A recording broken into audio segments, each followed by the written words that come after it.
Hello, and welcome to Insightful Conversations with your host, Three Principles practitioner, Adey-Jones. Join her each week as she welcomes some of the world's leading Three Principles teachers and practitioners who share how this understanding has dramatically improved the quality of their lives and the lives of those they work with.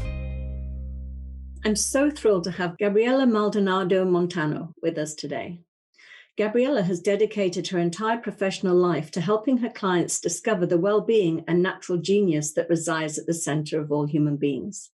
In over 2 decades of sharing the fundamental laws that create the human experience, she has worked individually and in groups across many settings, including education, alcohol and drug recovery, youth and adult incarceration, community development, burnout prevention, and executive coaching. Seeing her clients blossom regardless of their particular culture, gender, age, or circumstance inspires her to continue her work in English and Spanish across this awesome world. Hi, Gabriela. I am so thrilled to have you on the show today. And I know we're going to be talking about shame, but I would love you to tell us how you first came across the principles and how it impacted your life. Thank you. I am thrilled to be here too, because I know we've been talking about this since November or something like that. So, well, I first attended a training in 1996, and I was working at a nonprofit here in Santa Clara County. That's called Community Solutions.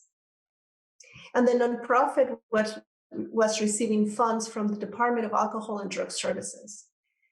So we were invited to go to this training with Roger Mills. And at the time, Bob Garner, who was the director, hired him to do these massive trainings where, people would come, 100, 200 people, and it would be an introduction to the principles.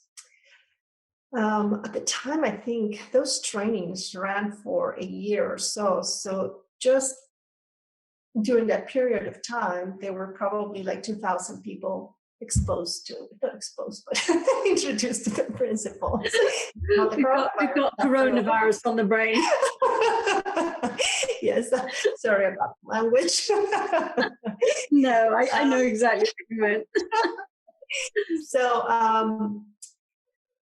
anyway, after that, then I was invited to participate in a training, a long-term training, a 2-year training to become a practitioner. And then after that, then I was hired as a full-time employee by the county. And, it's interesting because at the time we had a department with a funding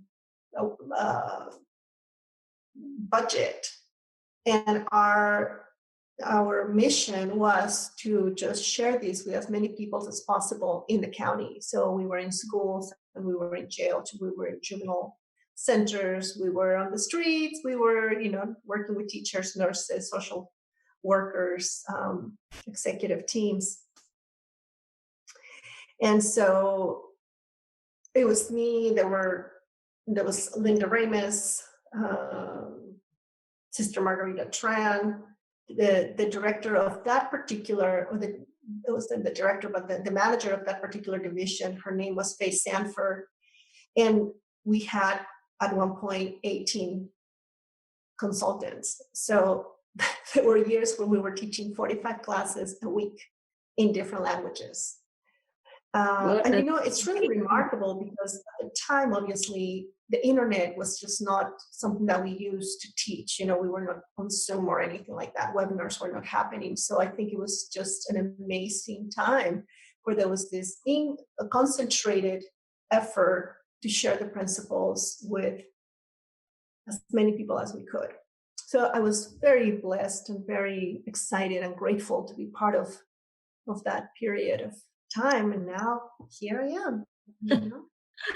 I love that. I often, as I said earlier, I've heard such incredible things about Roger Mills as a teacher. I unfortunately never met him. He passed away before I had the opportunity. But that period of time, when I hear people talk about it, sounds so exciting, where you were, in the prisons, in areas where it was so needed, underprivileged areas, and now, as you said, we do a lot online, but then again, that has its benefits too, that it's globally understood now. It's reached all around the world in so many different countries. So, but I love the sound of that grassroots era that you were a part of. That always, when I hear people talking about it, it sounds like a really exciting period. So, so I want to move on to shame, the subject that we both have an affinity for.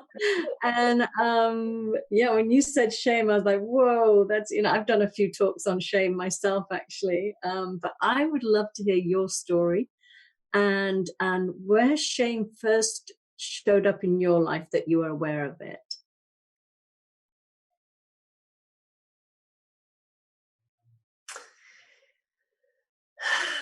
It's interesting because as you're asking this question and as I'm reflecting, I realize that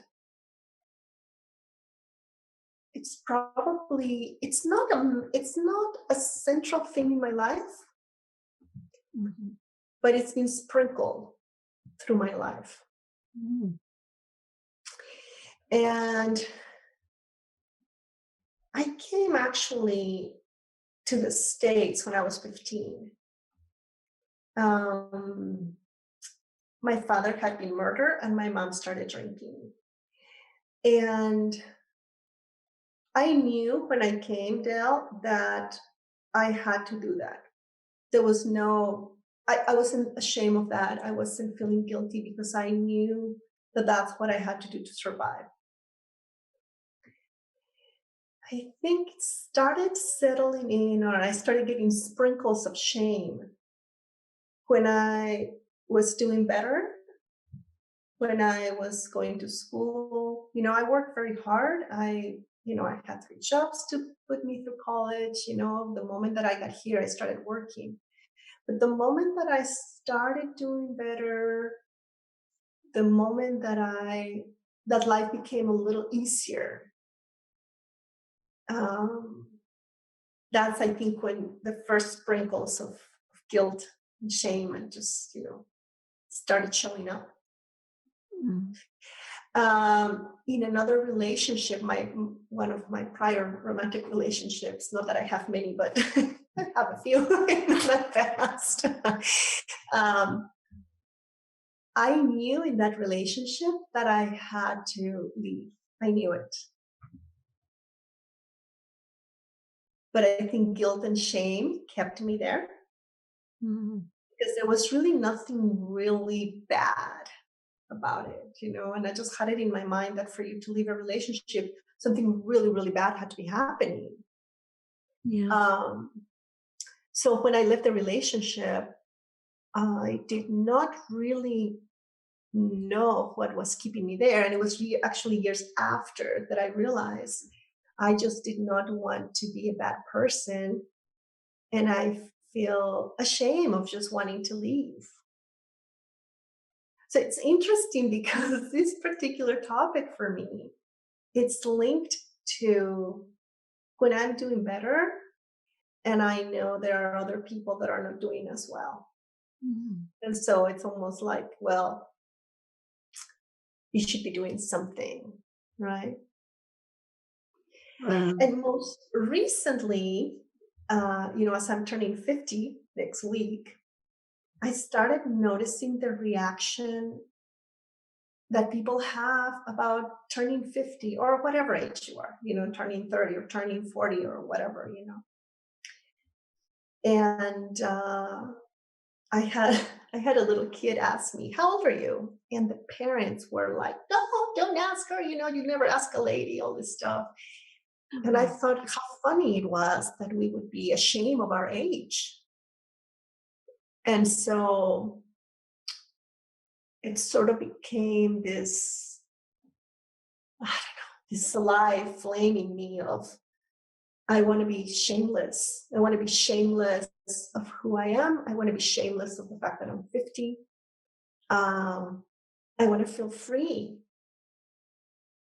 of all the thinking and all the criteria out there that I have. So it's been interesting. And, unlike other feelings, for me, shame feels so intense and so oppressive and so uncomfortable. Even talking to you about it, I kind of get the tingling of like, oh, of hiding and all this stuff, right? So I really, really like the possibility of us showing up in life, however it is we're doing, whether we're doing well or not, whether we're turning 50 or 100 or 25 or 30, right? Whether you want to have children or not. I never wanted to have children, and being from a Mexican background, this is a big, big topic, right? Mm-hmm. So I love the idea of freedom and being shameless. I love what you're pointing to. And it's so funny because, and sometimes when things are more subtle, it's harder to identify what it is. I had an upbringing that was obviously shameful, in my community. It was, I was illegitimate and a lot of other things. So there was this big shame that I felt anyway growing up. But I love what you're pointing to. It's just the shame of just being human. We are spiritual beings having a human experience, but this sort of expectation that we, not be lovely, wonderful, messy human beings, with all of it, just whatever it is we're feeling. And if we don't fit into certain boxes, like you said, women have to have children box, or women should hide their age after a certain age. And I'm 61 and incredibly proud of it. I'd rather people say, oh, you look not bad for 61, than me lie about it and they go, oh, she looks a little rough for that age. I'd rather just be out there with what it is. But it's so funny how we or just like you were saying, the shame of when you're doing well and others aren't. Like, you're not entitled to do well if others are suffering. It's so subtle and sneaky. I think that's what I wanted to talk about this. And I think it took me a few decades to see it, because it wasn't really, like I said to you, it's really not been a theme in my life.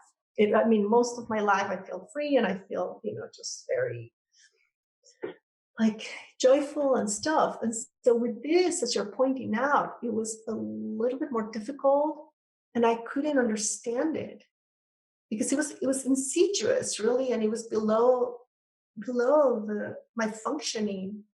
I just knew I had this feeling that made me feel crunched up. Yeah. Yeah, absolutely. Yeah, and it was fascinating, because I come from a social services background. My family, I had an aunt, and she was my great aunt, and we would walk through Mexico City, and she would give, a peso or two to the beggars. So there was this whole entire official and non-official training about helping and supporting and, wanting to contribute, wanting to offer more. And, it's interesting during this time too, right now. We're doing this during a peculiar time, right, with the coronavirus and all this stuff. And I have friends and neighbors that are sewing masks. And I just want to spend time in the garden. I really just really do. And I've noticed that when they're sharing, how they're like sewing masks, there is a part of me, there's a voice inside of me that kind of says, how come you're not sewing masks? You have a sewing machine, and you have a sewing machine that works really well. And there is that feeling again of, am I doing something wrong? Because this is not what it's just, I'm not wanting to do, I'm not going to do it. But it's interesting that at the same time, there is this, underneath of it all, there is this, you should be doing it. Yeah. So it's very tricky. Yeah. Very, very tricky. It's the shoulds, isn't it? I have a friend that's a nurse. She works in non-elective, in a capacity. And I know that she's feeling shame now because she feels that, maybe she should be on the front lines. I mean, she would have to retrain for it because hers is more, it's on the cosmetic level and aftercare in that area. But it's so interesting that it's the shoulds. I should be doing something. And if I'm not doing it, there's something bad about me or selfish about me. If I'm just, like you said, just enjoying the peace of your garden. Yes. Yeah. And you know what I find really tricky? Mm-hmm. What I find really tricky is that the idea of wanting to help another human being or contribute to the world is a beautiful idea. And I think it's at the center of us as human beings. So what has been really tricky for me is how something so beautiful has turned out to be now a rule that I measure myself up against, that determines the value of who I am in a certain moment. Yeah. And that's how shame is born. But what I just shared with you right now, like a few seconds ago, was so invisible to me. It took me really decades to kind of see, wait a second, what's going on here? Why isn't it okay for me to rest? And it's interesting because in the garden, actually, one of those periods where I just started feeling really guilty for having the kind of life that I have, I have this tree that loses all the leaves in the winter. And it was in the winter when I went out to the garden, and I was just feeling kind of oppressed by my own expectations, really. And I looked at the tree and I realized, this tree, which is a beautiful tree, right? In the spring, it just has this beautiful pink flowers, and then it has this, drops the pink flowers, and now it has like this burgundy leaves and all this stuff. And then it fruits, right, on top of all that. Yeah. But what I realized is this tree right now is resting and it's not giving. But somehow I really had this idea in my head that I had to be loving and kind with everyone all the time, no matter what, and give and contribute to the world all the time. And if you don't, you should be ashamed. Yeah. Oh God, what a beautiful metaphor, because especially when you are in this sort of, mental health field, and there is so much, or not just mental health, obviously look at the front lines right now, the giving physical, doctors and nurses and all of those people too. You do need that time of replenishment. I mean, that burnout of that constant voice in your head saying, you can't stop now. You've got to keep giving. You've got something to give. You can help people. Yeah. And how easy it is to go. I was talking to Lynn McWright a couple of weeks ago, and she was saying in the nursing profession, people train for like 2 or 3 years, and then they drop out after a year because the burnout is so extreme. They just cannot keep it up. And yet they've spent all these years training for it, and then they can't do it because they haven't learned that part about taking care of themselves. Mm-hmm. And it's also true in the teacher profession. I mean, there are so many professions where you train so much, right? And for so long, and then you start developing a responsibility for other people's well-being. Mm-hmm. So, the burnout, it's enormous. And this idea of, I think some religions and some upbringings and some cultures are really familiar with this thing of you should be ashamed of this. Mm-hmm. So like I told you before, the feeling of this particular feeling that in my body, I think it's one of the most uncomfortable ones. It's just the one that it seems like to, I don't know, oppress me the most and like pick at me or something, and I'm just like, I don't know what to do. So it's just been very helpful to look in the direction of freedom and shamelessness. That's been very, very helpful. Yeah, that was certainly my mission in life was exactly that, to just like, it was like taking off a heavy coat, I remember I was a painter, and I actually remember doing a painting of me taking off this robe that had all the sort of negative names and the name calling things I'd called myself, and I was just like physically wanting to shed it, and shameless was a big word in my life at that time. As long as I wasn't hurting somebody or taking advantage of somebody, Sure. I did not need to feel this constant, shame and feeling that I wasn't good enough unless I was proving myself or whatever it was. But, in the case you're talking about, it's just, basic self-care. So that's very interesting. I mean, it's a great experience because, you know it yourself. So when you work with clients that have got this going on in the background and they're not even aware of it, you can help them see it. So, what I realized when I was with my tree in the backyard is coming back to this moment of presence, like where I am. This is where I am. Dissolved the shame and brought in the freedom. I think that's what coming back to this moment, and utilizing thought, or as thought helps us come back. The gift is freedom from the heavy coat, as you were saying, and the possibility of, this is what it is right now. You've had your moments of a lot of work, because, I've also worked very hard in my life, and I've also struggled a lot, and, that's happened. And right now, this is what's happening. And so I cannot tell you the delicious feeling of relief, really, that I get when that whole thing just sort of dissipates.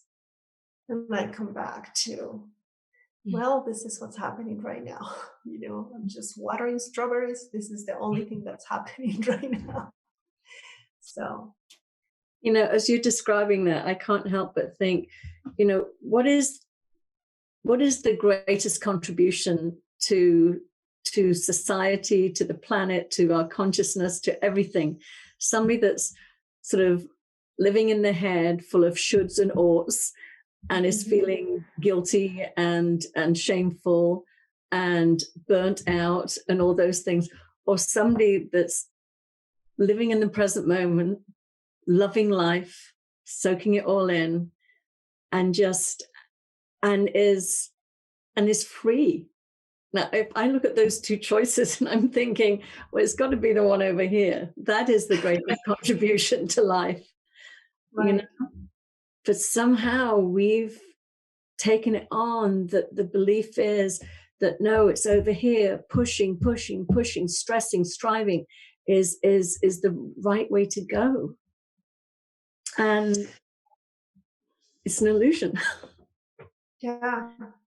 I think one of the things that has helped me during this reflection is really coming head to head with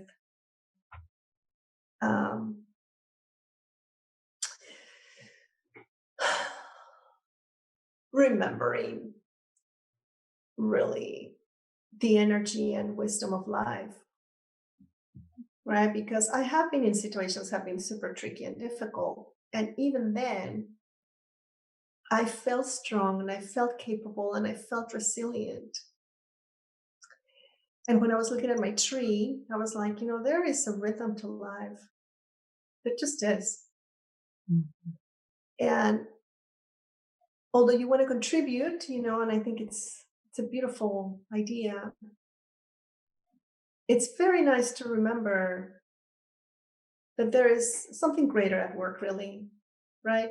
There really is. And so in these moments also, I've come head to head with how I have forgotten and misconstrued my idea of I'm going to really contribute. I am the one that's going to be really contributing, versus really understanding life has a rhythm. And right now you need to just stop. And you need to, it's not even that I need to stop. It's just like right now, at that particular time, I wasn't doing much. Or right now, this is what's happening for you. So it's kind of like seeing the greatness of what fuels us as human beings spiritually behind the scenes. And it was like, oh, okay. It was like a relief of like, okay. And yet, as I'm telling you, I remember because somebody was telling me this not too long ago. And the question still popped up, am I doing enough? So just contrasting that with seeing that, behind the scenes, in the very center of our souls, there is a life energy that's taking care of things. But when I'm in this particular flavor of experience, it's a little bit more difficult for me to see it. Yeah. There's still like, is it enough? Is it enough? Yeah. So it's humbling.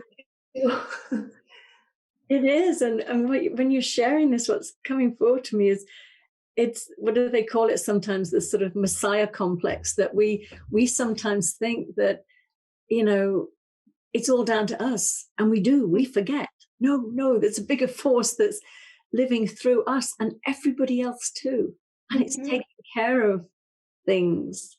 But we just, get a little lost in thinking it's all down to us.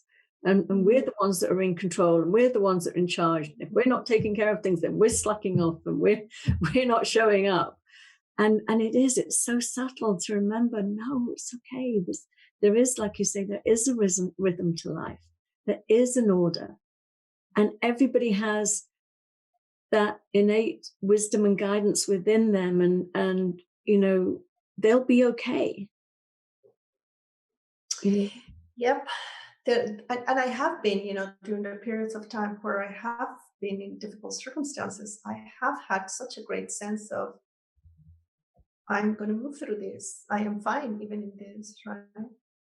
So it's been really interesting. It's been really interesting because I've realized that I can take anything.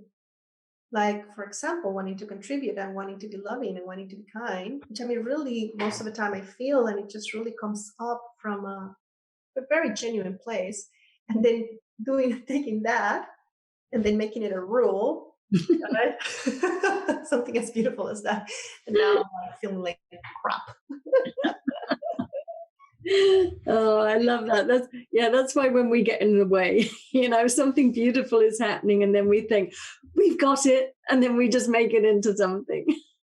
It becomes a should as opposed to just what it was, which was a lovely little burst of inspiration of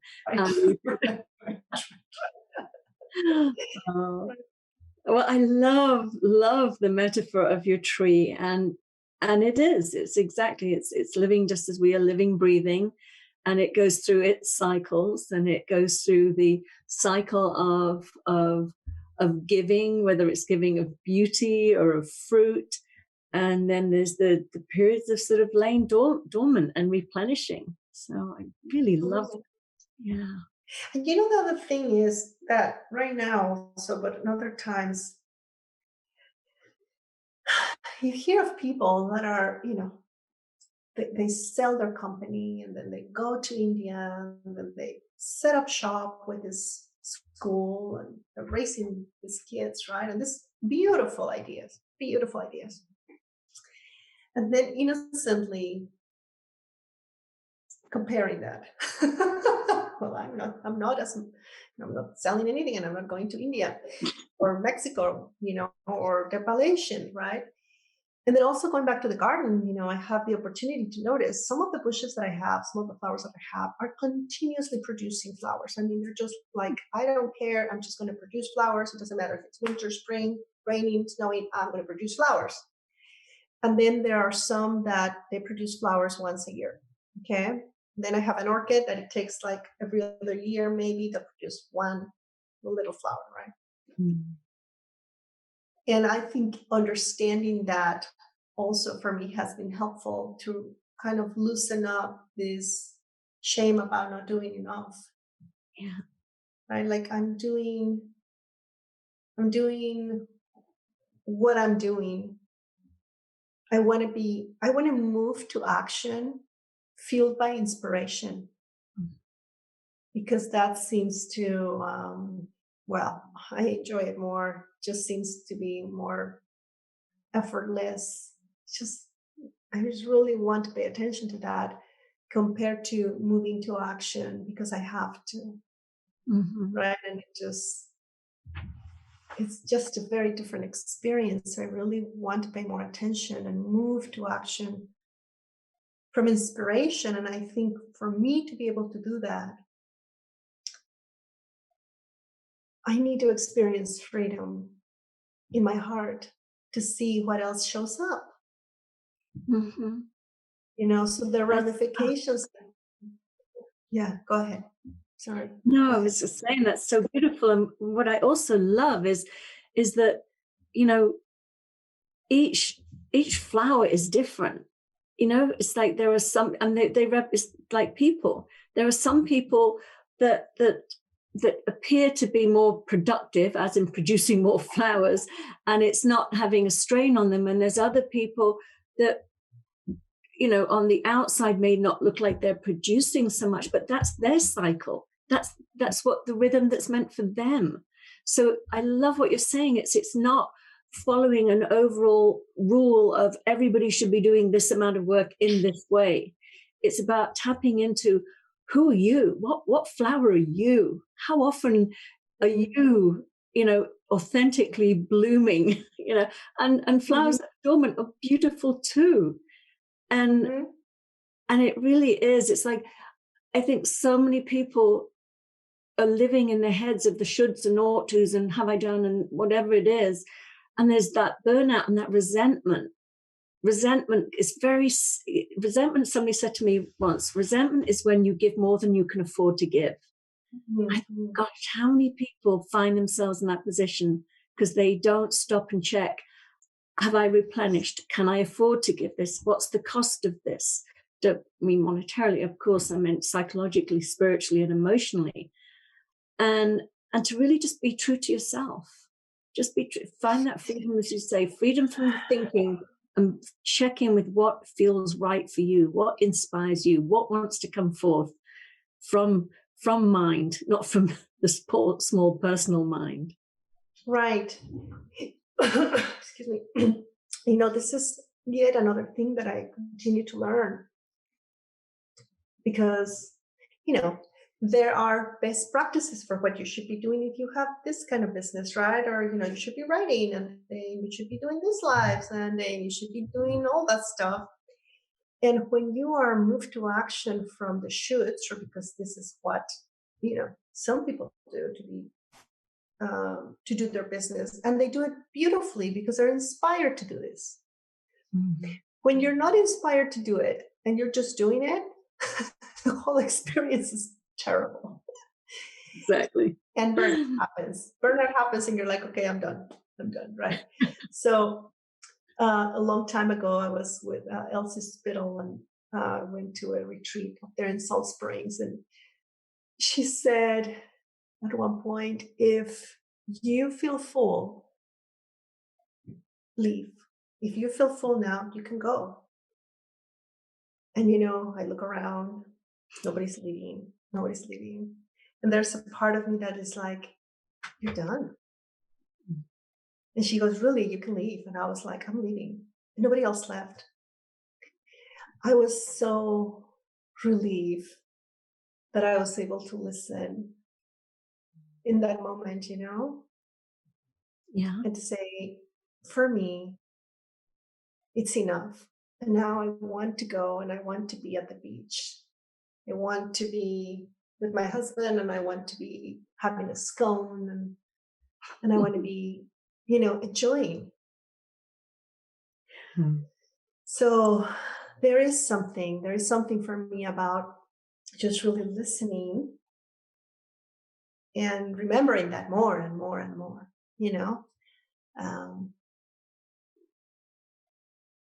think it goes back to so many of us were raised with, you have to work hard for you to be a good human being. You have to really put everything and it has to hurt, no pain, no gain and all this stuff. Right. And just more and more me thinking, I just don't want to make masks. I just don't. I'm not going to make a mask. I know I have a very good sewing machine. And I'm willing to do other things. I'm doing other things. I just really have seen how when we are moved from inspiration, the results are completely different. Yeah. And I want to do that in my life. Yeah. Oh, I love that. And that's such a beautiful message and such an incredible place to live from. And we're actually out of time right now, but I can't thank you enough. And I love, as I say, I love the metaphor of your garden, from the tree to all the different flowers in it. And I'm definitely going to carry that with me as I move through my future too. So thank you. It was really, really lovely having you on the show, and look forward to seeing you in person again when we can leave our houses. That's right, Dale. Thank you so much for having me here. It's been a pleasure. Me too. Thank you so much. Okay. Take care. Bye-bye. Bye-bye. Thank you so much for listening to the show. If you're interested in learning more about my coaching and mentoring packages, please reach out to me at deladeyjones@gmail.com. I would love to hear from you.